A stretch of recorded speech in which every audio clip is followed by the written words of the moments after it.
इसलिए मैं वही अफेक्टी हूँ। मेरे घर में पहले भी मेरा एक भाई शहीद हो चुका है, उसकी लाश फेंक दी उन्होंने। अब मेरा भाई अहसान कमरानी और रसूला कमरानी 14 फरवरी 2020 को जुम्मे के दिन जबरी तौर पर दोबारा से जबरी तौर पर उन्हें लेके गए, अगवा किया। अभी तक उनका कोई भी पता नहीं है। मैंने FIR कटवाई, मैं दर दर गई। जब मैं घर से निकलती हूँ मुझे लोगों की नजरें चुभती है। हम ऐसे घरों से नहीं उठ के आते। कितने तकलीफ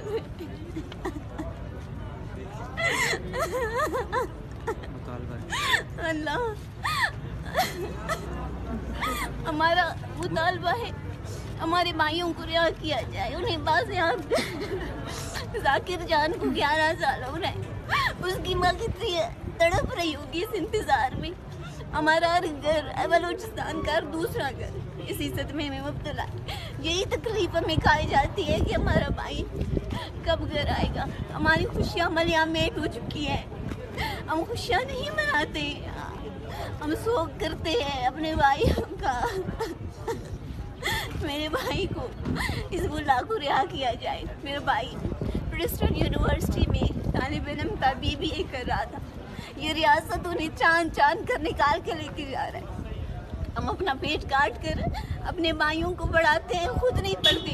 कोई बाशऊर हो मुल्क और कौम का नाम रोशन करे, मगर आप लोग उन्हें चांद कर लेके जाते हो।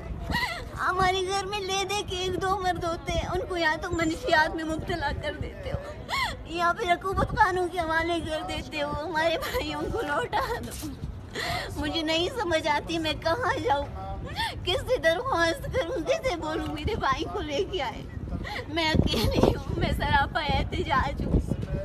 मैं सिर्फ वसीफा नहीं रही, मैं फरजाना हूँ, मैं वारंग हूँ, मैं बरमुश हूँ, मैं बलूचिस्तान हूँ। मेरे भाइयों को लौटा दो उतारा, मेरे भाइयों को लौटा दो। मेरी अम्मी तड़प कर रोती है।